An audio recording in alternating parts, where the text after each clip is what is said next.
Hi everyone, I'm Giovanni Vargas. And I'm Skyline De Leon. And welcome to Channel 99 BCTV Morning News. It's a historic move. The U.S. is breaking a long-standing tradition by opening its Israel-based embassy in Jerusalem. A new era begins in Israel. The U.S. Embassy in Israel is opening in Jerusalem, gone from its previous location in Tel Aviv. In 1995, the United States Congress passed a law that called for the embassy to transfer to Jerusalem. However, Presidents Clinton, Bush, and Obama all waived the move, saying it could result in security problems. But that changed after a stroke of the pen from President Trump earlier this year.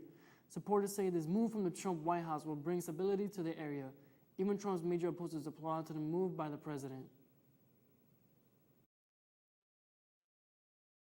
Exactly 70 years ago, the United States, under President Harry Truman, became the first nation to recognize the State of Israel. Today, we officially opened the United States Embassy in Jerusalem. Congratulations. It's been a long time coming. And now, Father, as we come to dedicate this embassy in the city of Jerusalem, the city that you named as the capital of Israel 3,000 years ago, we want to thank you for the tremendous leadership of our great president, Donald J. Trump. We have no better friends in the world. You stand for Israel and you stand for Jerusalem. Thank you. In a long overdue move, we have moved our embassy to Jerusalem. I believe every nation should have the right to choose its capital. I sponsored legislation to do this 2 decades ago when Bill Clinton was president and I was a House member. And I applaud President Trump for finally moving the embassy. That's a good move, and I certainly agree with the president and applaud what he did. I introduced this legislation along with others in 1995, long before anything happened here. And every country should be allowed to choose its own capital. It's as if France said, we're going to open up our capital in St. Louis. We don't want it to be in Washington, D.C. So sometimes you got to do the right thing. And those who are protesting it should do it peacefully. In every U.S. election, every presidential candidate has promised to move the American embassy to Jerusalem. Finally, we have a leader who promised this and also kept his promise. Speaking of campaign promises, jobs, and more jobs, as jobs opening reach a historic high in the United States. Jobs in retail, manufacturing, and trade jobs are all at an all-time high, thanks to a booming stock market, elimination of countless regulations, and an America First agenda.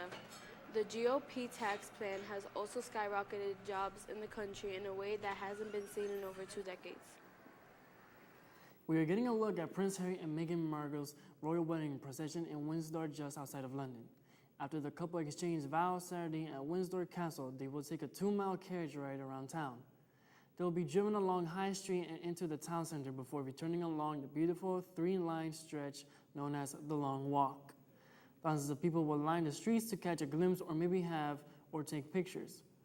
The whole procession is expected to take less than a half hour. The Queen will then host a reception for the couple of hundreds of guests at St. George's Hall in the castle grounds. Go ahead and indulge your sweet tooth. It's National Chocolate Chip Day. Chocolate chip cookies were created by Ruth Graves Wakefield. The Massachusetts woman was a Toll House Inn employee in 1937, when one day she decided to put chopped up pieces of Nestle chocolate bar in a cookie recipe. The chocolate chip cookies were a hit, and Wakefield got a deal with Nestle.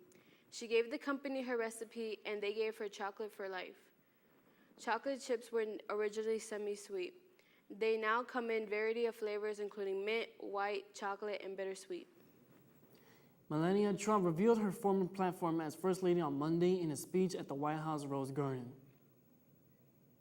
So today, I'm very excited to announce Be Best, an awareness campaign dedicated to the most valuable and fragile among us, our children.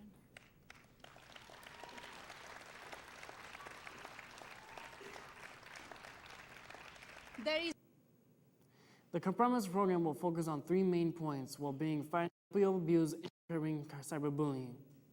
The First Lady's program will also push for healthy living and awareness of the dangers alcohol and drugs pose to unborn babies. Will Smith is opening up about how tax troubles with his IRS led him to take his iconic The Fresh Prince of Bel-Air role. Smith said back in the late 80s, he spent all of the money he earned from the hit song Parents Just Don't Understand.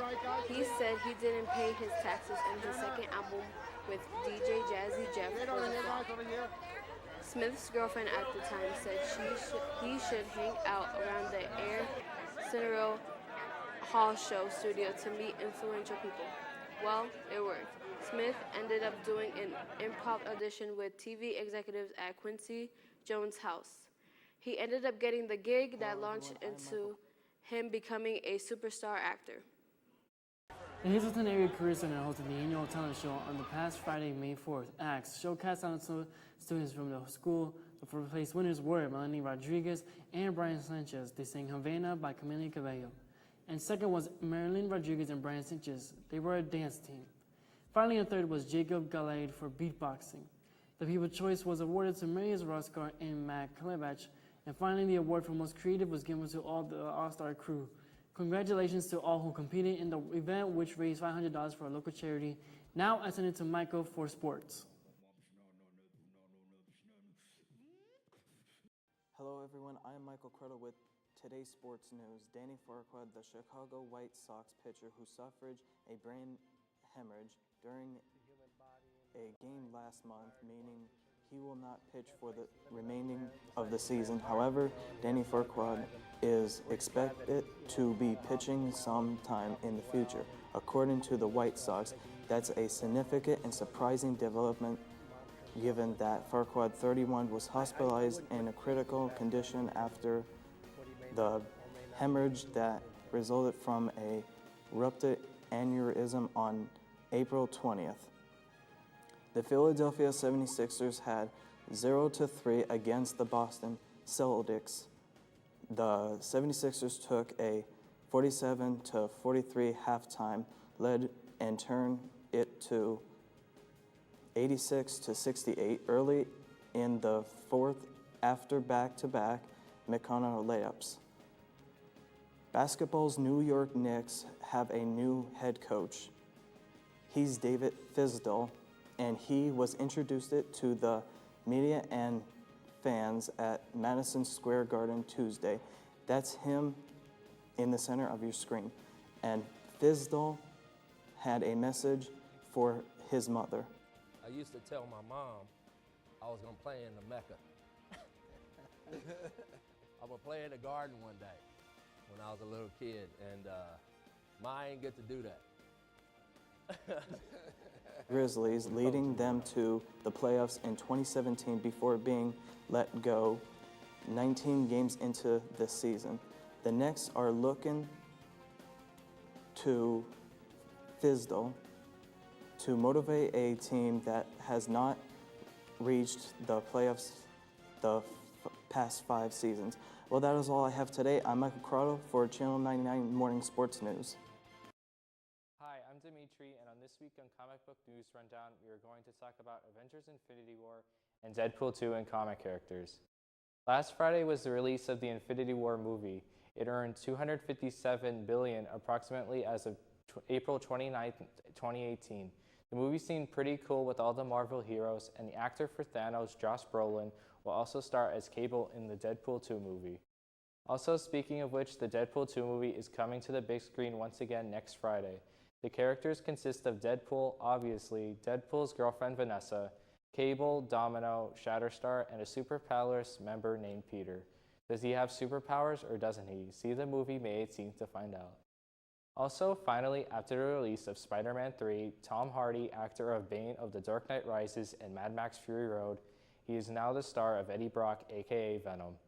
Yes, although I'm pretty excited since the release of the second trailer, most Marvel or longtime Spider-Man fans are speculating over the pronunciation about the symbiote term, and actors said it as symbiotes. As a Marvel fan, I know it's not pronounced right. Sure, it could have been but I ignore it. Some actors and actresses have never said it right. Just look at Star Trek. They said symbiote. But I'm excited to see it because I believe it should have been sooner, as many of my friends have also said. If you have any questions for me, ask me in the Career Center or in the YouTube video comments. In the comic section, I'm talking about Huntress and Power Girl from Earth 2. In Earth 2, Catwoman and Batman get married and have a daughter. They named her Helena Wayne.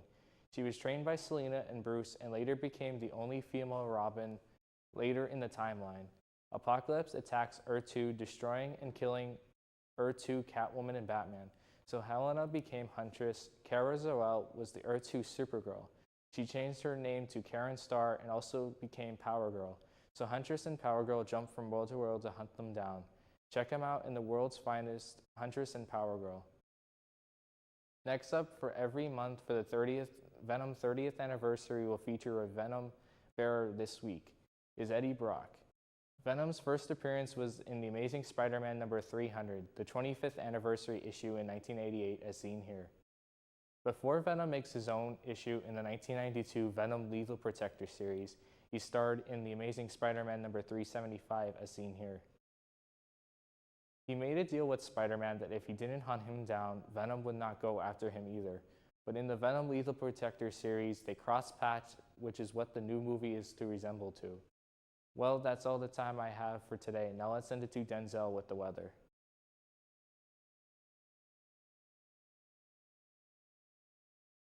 27 degrees and sunny outside the Career Center, but it's still better than snow.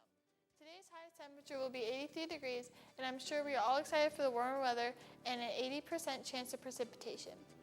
The low tonight will be 56 and a 20% chance of precipitation. The sun rose today at 5:54 a.m. and will set tonight at 8:15 p.m. The moon tonight will be a new moon and will be 0% visible. The record temperature for the high was 82 degrees in 1942 and the low was 31 in 1987. Here's a look at our 7-day forecast.